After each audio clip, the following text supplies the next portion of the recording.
Nous sommes le 7 octobre 2025, et en ce mardi matin, où l'aube s'éveille doucement sur un monde en quête de sens, l'Église catholique nous invite à célébrer Notre-Dame du Rosaire, une fête riche en histoire, en foi et en mystère spirituel.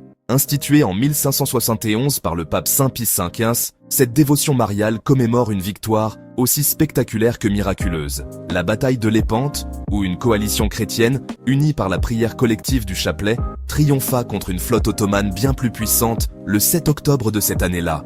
Ce n'est pas seulement une victoire militaire que nous honorons aujourd'hui, mais un témoignage vibrant de la puissance de la prière humble et confiante, portée par les mains de Marie, Mère de Dieu et Reine du Ciel.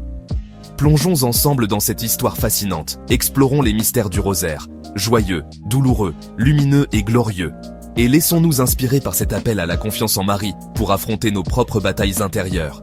Que cette réflexion, qui s'étend sur plus de 5 minutes, soit pour vous un moment de paix et de renouveau spirituel. Revenons d'abord à l'événement qui a donné naissance à cette fête. En 1571, l'Europe chrétienne était menacée par l'expansion ottomane, une puissance militaire redoutable qui dominait la Méditerranée.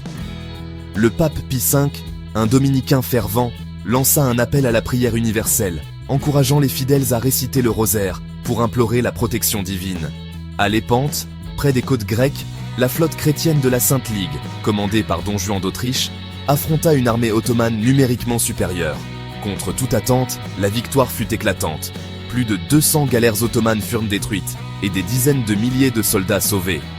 Pie V, informé par une vision mystique avant même les messagers, attribua ce succès à l'intercession de la Vierge Marie, grâce à la récitation fervente du chapelet par les chrétiens d'Europe. En reconnaissance, il institua la fête de Notre-Dame des Victoires, renommée plus tard Notre-Dame du Rosaire, un titre qui célèbre la couronne de roses spirituelle offerte à Marie par chaque Ave Maria. Cette victoire n'était pas seulement terrestre, elle symbolisait une triomphe spirituel, un rappel que la prière, même dans l'humilité, peut déplacer des montagnes. Mais qu'est-ce que le rosaire, au-delà de cet événement historique? C'est bien plus qu'une simple répétition de prière. C'est un voyage contemplatif à travers la vie de Jésus et de Marie. Le rosaire se compose de 4 séries de mystères, chacune une méditation profonde.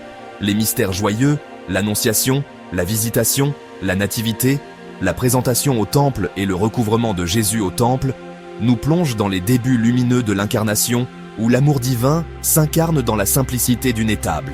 Les mystères douloureux, l'agonie au jardin, la flagellation, le couronnement d'épines, le portement de la croix et la crucifixion nous invitent à marcher avec le Christ dans sa souffrance, à partager ses larmes et à méditer sur le sacrifice ultime. Les mystères lumineux, ajoutés par Jean-Paul II en 2002, illuminent les années de ministère public de Jésus. Le baptême au Jourdain, les noces de Cana, l'annonce du royaume, la transfiguration et l'institution de l'Eucharistie où la lumière divine éclaire notre chemin. Enfin, les mystères glorieux, la résurrection, l'ascension, la descente de l'Esprit Saint, l'Assomption et le couronnement de Marie nous élèvent vers l'espérance de la vie éternelle. Chaque dizaine d'Ave Maria, comme une rose déposée aux pieds de Marie, tisse un lien d'amour et de confiance entre nous et elle, notre médiatrice auprès de son Fils. Cette prière des humbles, accessible à tous, traverse les siècles avec une puissance intemporelle. Dans un monde moderne saturé de bruit et de distractions, où le scrolling numérique remplace souvent la contemplation, le rosaire offre un refuge, un rythme doux qui apaise l'âme. Saint Pie V lui-même, un homme austère mais profondément dévot, voyait dans cette pratique une arme spirituelle contre les ténèbres intérieures et extérieures. Et cette leçon reste pertinente en 2025. Face aux batailles personnelles, anxiété, doute, colère, Notre-Dame du Rosaire nous invite à déposer nos fardeaux dans ses mains maternelles. Elle ne promet pas une victoire facile, mais une force intérieure pour persévérer, comme les marins de Lépante qui, malgré la peur, prièrent jusqu'au bout. Cette dévotion mariale est aussi un appel à la victoire spirituelle. Les batailles d'aujourd'hui ne se livrent pas sur des mers tumultueuses, mais dans nos cœurs et nos esprits. Le rosaire nous enseigne à transformer nos luttes en prières, à convertir nos peurs en actes de foi. Marie, patronne de cette fête, n'est pas une figure distante. Elle est une mère qui écoute, qui guide, qui intercède. En ce 7 octobre 2025, Alors que nous contemplons son rôle, demandons-lui de nous aider à surmonter nos propres lépentes intérieures, ces moments où nous nous sentons submergés par la vie. Elle nous rappelle que la prière, même murmurée dans le silence d'une chambre ou au milieu d'une journée chaotique, peut changer le cours de notre destin spirituel. Mais pourquoi ce renouveau du sacré autour de figures comme Notre-Dame du Rosaire? Parce que, dans notre époque de sécularisation et de quête de sens, beaucoup ressentent un vide laissé par les religions traditionnelles, souvent perçues comme rigides ou déconnectées. Le rosaire, avec sa simplicité et sa profondeur, répond à ce besoin d'un lien personnel avec le divin. Des études montrent que la méditation guidée, comme celle offerte par le rosaire, réduit le stress et renforce la résilience mentale, un écho moderne à son pouvoir spirituel historique. En 2025, alors que les réseaux sociaux fragmentent nos attentions, cette prière unifie, reliant les générations dans une chaîne d'amour et d'espérance. En terminant ce voyage de 5 minutes, laissons-nous inspirer par l'exemple de l'Épante. Une victoire née d'une foi collective et d'une confiance en Marie. Que Notre-Dame du Rosaire devienne notre compagne dans les tempêtes quotidiennes, nous guidant vers une paix intérieure qui surpasse les victoires terrestres. Prions-la aujourd'hui pour nos familles, nos communautés et notre monde, afin que son chapelet tisse un filet de lumière sur nos vies. Si cette réflexion vous a touché, abonnez-vous à Un jour, une sagesse pour plus de contenu sur les saints et le renouveau du sacré. Likez cette vidéo pour soutenir notre mission et partagez-la avec ceux qui cherchent une lueur d'espoir. Ensemble, faisons vivre le rosaire en 2025. L'Église catholique célèbre Notre-Dame du Rosaire, une fête qui nous invite à plonger dans une pratique spirituelle profonde et enrichissante, la récitation du rosaire. Instituée en 1571 par Saint Pie V pour commémorer la victoire de l'Épante, cette dévotion mariale est bien plus qu'une simple prière. Elle est un voyage contemplatif à travers la vie de Jésus et de Marie, structuré autour de 4 séries de mystères, joyeux, douloureux, lumineux et glorieux. Chaque mystère, médité lors de la récitation des dizaines d'Ave Maria, nous offre une fenêtre sur des moments clés de la foi chrétienne, nous permettant de marcher aux côtés du Christ et de sa mère. Explorons ces mystères en détail sur une durée équivalente à 5 minutes pour en saisir la richesse et l'inspiration qu'ils portent, surtout en ce jour dédié à Notre-Dame du Rosaire. Commençons par les mystères joyeux, qui nous plongent dans les débuts lumineux de l'Incarnation. Ce sont 5 événements qui célèbrent la venue de Dieu parmi les hommes.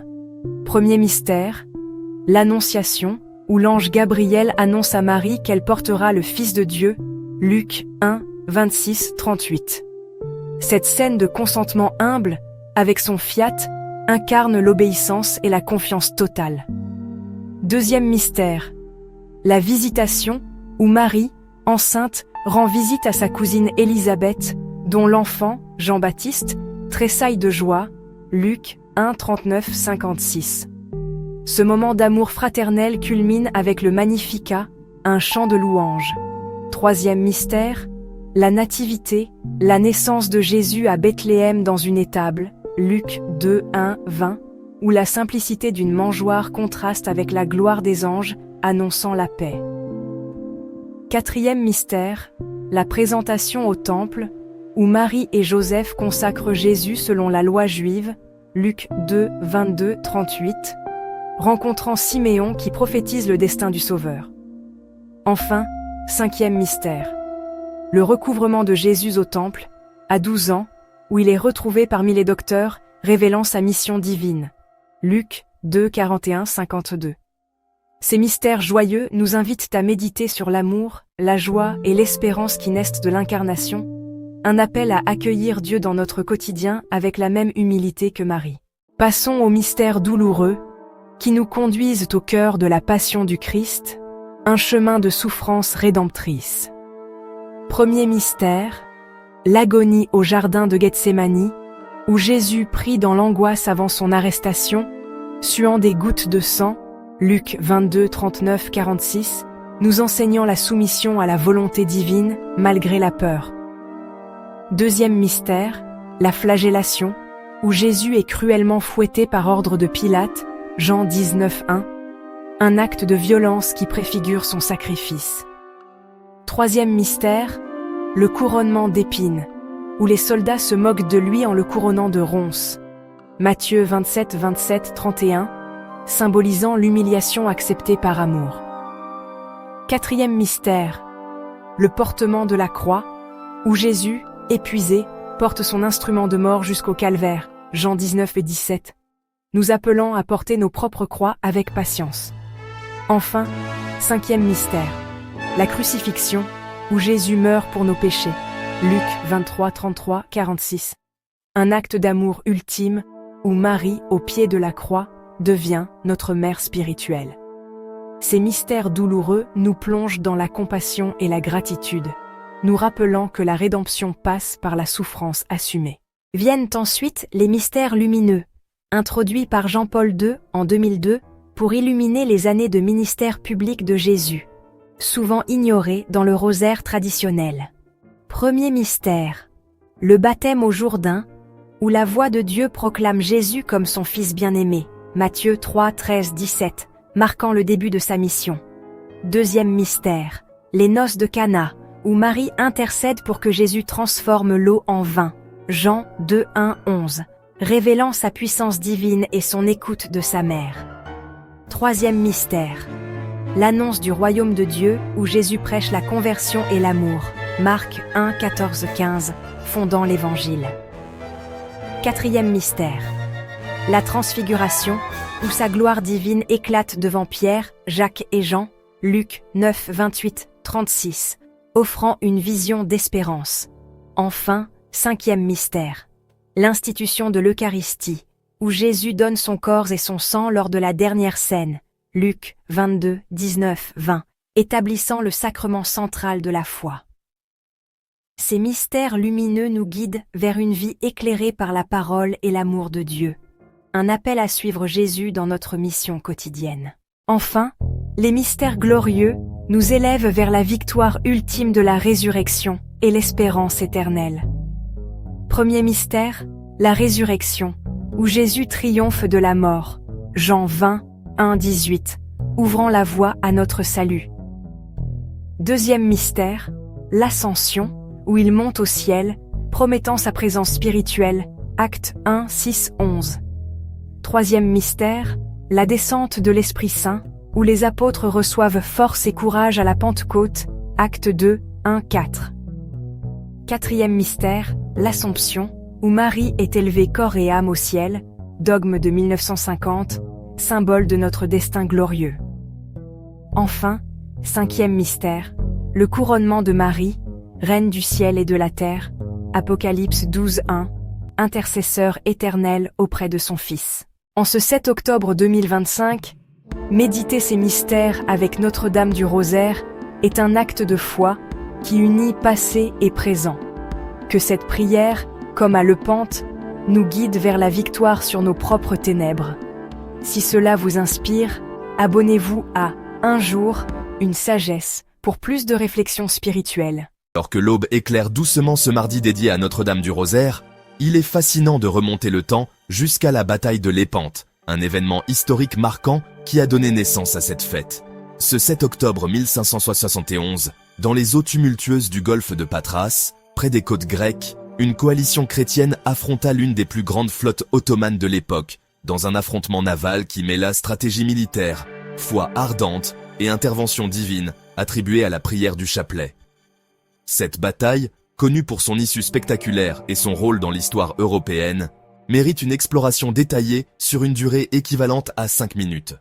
Plongeons dans cette épopée maritime, ses origines, son déroulement et son impact, pour comprendre pourquoi elle résonne encore aujourd'hui comme un symbole de victoire spirituelle.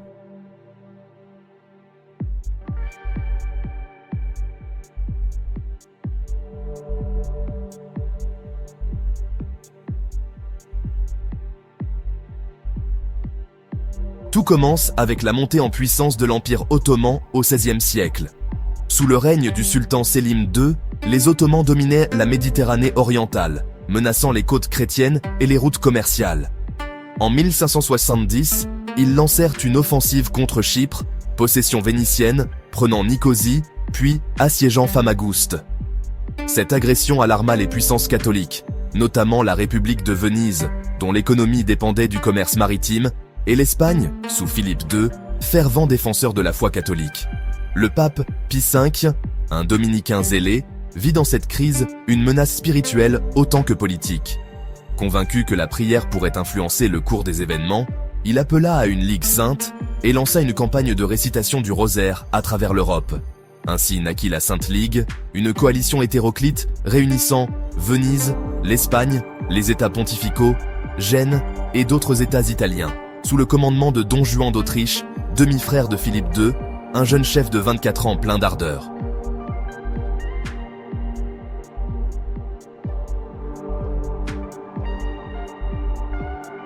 Le 7 octobre 1571, la flotte ottomane, forte d'environ 250 galères et 50 000 hommes sous Ali Pacha, affronta la Sainte Ligue dans le golfe de Patras, près de Lépante.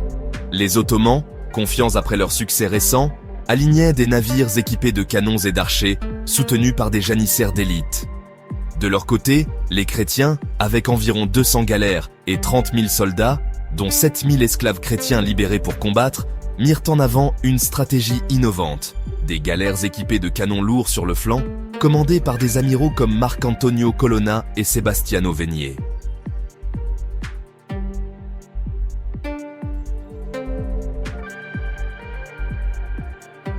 Mais l'élément clé fut la prière. Des milliers de chrétiens, des monastères au port, récitaient le chapelet, tandis que des prêtres, accompagnant la flotte, offrant des messes avant le combat.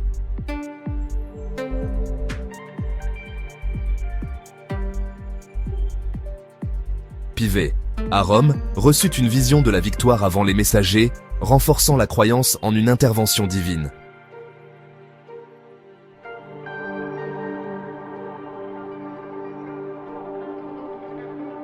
La bataille éclata vers midi dans un chaos spectaculaire. Les galères s'abordèrent dans un fracas de canons et d'épées, les rameurs ottomans, souvent esclaves, luttant sous la menace des fouets, tandis que les chrétiens, galvanisés par leur foi, combattaient avec une détermination farouche. Don Juan, à la proue de la Réale, brisa les lignes ennemies, tandis que les navires vénitiens et génois encerclaient les flancs ottomans. Le tournant vint avec la mort d'Ali Pacha, tué par un tir de canon, décapité, sa tête brandie comme trophée. En 3 heures, la victoire fut totale. 170 galères ottomanes furent de coulées ou capturées, 15 000 soldats ottomans périrent, et 3 000 esclaves chrétiens furent libérés. Les pertes chrétiennes, bien que lourdes, 7 500 morts, furent éclipsées par l'ampleur du triomphe. Ce jour-là, la suprématie ottomane en Méditerranée fut brisée, marquant un tournant stratégique.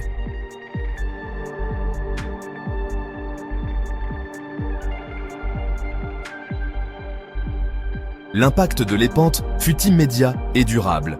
Pie XX, reconnaissant la main de Marie, institua la fête de Notre-Dame des Victoires, renommée Notre-Dame du Rosaire en 1573, pour honorer le rôle du chapelet. Cette victoire renforça l'unité catholique face à l'expansion islamique, bien que l'Empire ottoman se releva rapidement.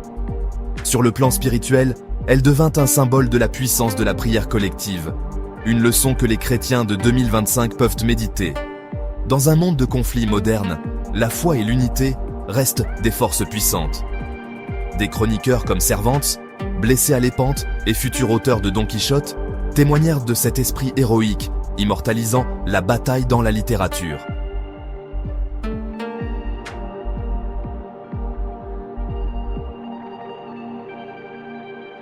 En ce 7 octobre 2025, Lépante nous rappelle que les victoires ne naissent pas seulement des armes, mais de l'âme. Que cette histoire inspire nos propres combats intérieurs et que Notre-Dame du Rosaire guide nos prières. Abonnez-vous à Un jour, une sagesse pour plus d'histoires historiques et spirituelles, likez et partagez cette lumière. Don Juan d'Autriche, le héros de Lépante et l'influence indélébile de cette bataille sur Cervantes. Nous sommes le 7 octobre 2025 et en ce jour dédié à Notre-Dame du Rosaire, il est passionnant de plonger dans les détails d'un homme qui incarna le triomphe de Lépante. Don Juan d'Autriche, le jeune commandant qui, à seulement 24 ans, mena la Sainte Ligue à une victoire décisive contre l'Empire ottoman.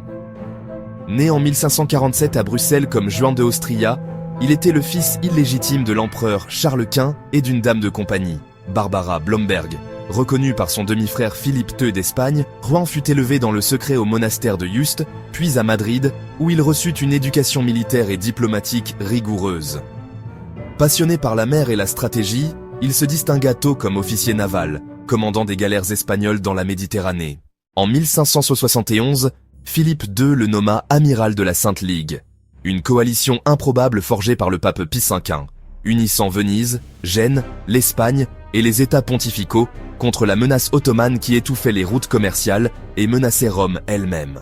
Don Juan, avec son charisme juvénile et son sens tactique aiguisé, prit le commandement d'une flotte de 208 galères et 6 galéas, face à 251 navires ottomans sous Ali Pacha. À Lépante, le 7 octobre, il orchestra une bataille navale titanesque. Ces navires, équipés de canons lourds, rompirent les lignes ennemies en abordage furieux, où les rameurs chrétiens, souvent des esclaves libérés, combattaient avec une ferveur doublée par la prière du chapelet. La mort d'Ali Pacha, décapité par un boulet, brisa le moral ottoman, menant à la capture de 137 navires et la libération de 12 000 esclaves chrétiens. Don Juan, humble dans la victoire, attribua le succès à Dieu et à Marie, déclarant « Non nobis, domine ». Pas pour nous, Seigneur. Sa gloire ne s'arrêta pas là. Gouverneur des Pays-Bas espagnols de 1576 à 1578, il réprima la révolte néerlandaise avec une main de fer tempérée de justice et mourut prématurément en 1578 à 31 ans, probablement de typhus, laissant un legs de bravoure qui inspira l'Europe. Cette bataille de Lépante eut un impact profond sur un autre géant, Miguel de Cervantes, l'auteur de Don Quichotte, qui participa comme soldat sur la galère Marquesa. Blessé de 2 coups de arquebuse à la poitrine et au bras gauche, d'où son surnom El Manco de Lepanto, le manchot de Lépante, Cervantes en tira une fierté éternelle. Cette expérience forgea son caractère. Capturé peu après par des pirates berbères, il endura 5 ans d'esclavage à Alger, endurant tortures et rançons avant d'être libéré en 1580. Lépante devint un pilier de son identité. Dans Don Quichotte, 1605, il y fait référence comme la plus haute occasion qu'aient vue les siècles passés, présents et futurs. Et son héros quichotesque reflète l'idéal chevaleresque de Don Juan, mêlant bravoure et folie idéaliste. Cervantes, qui écrivit la Galatea pendant sa captivité, transforma son traumatisme en art, influençant la littérature mondiale par des thèmes de liberté et de quête spirituelle. Lépante ne fut pas seulement une victoire navale pour lui, elle fut le catalyseur d'une résilience qui illumina l'âge d'or espagnol. Cette bataille et ses héros nous rappellent les histoires et les saints qui ont forgé l'histoire de l'Europe. Des martyrs comme Saint Sébastien protégeant les légionnaires romains, à Sainte Jeanne d'Arc rallumant la flamme française en 1429, en passant par Saint Thomas d'Aquin, théologisant la foi au XIIIe siècle, ou Saint Ignace de Loyola, fondant les jésuites pour contrer la réforme. Ces figures, guerriers, visionnaires, penseurs, ont tissé l'Europe chrétienne, de la Reconquista espagnole à la contre-réforme, où Lépante s'inscrit comme un pivot. Il nous enseigne que l'histoire n'est pas faite de hasard, mais de fidélité à des idéaux supérieurs, transformant les défaites en victoires éternelles. En conclusion, l'héritage de Don Juan et Cervantes nous inspire à une foi active. Comme eux, affrontons nos Lépantes personnelles avec courage et prière, confiant que la victoire spirituelle est toujours possible. Que Notre-Dame du Rosaire guide nos cœurs vers cette lumière.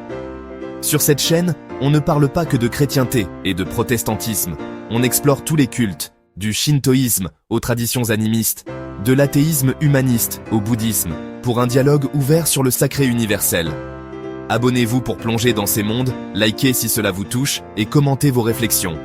Ensemble, forgeons un sacré inclusif. À bientôt pour plus de sagesse.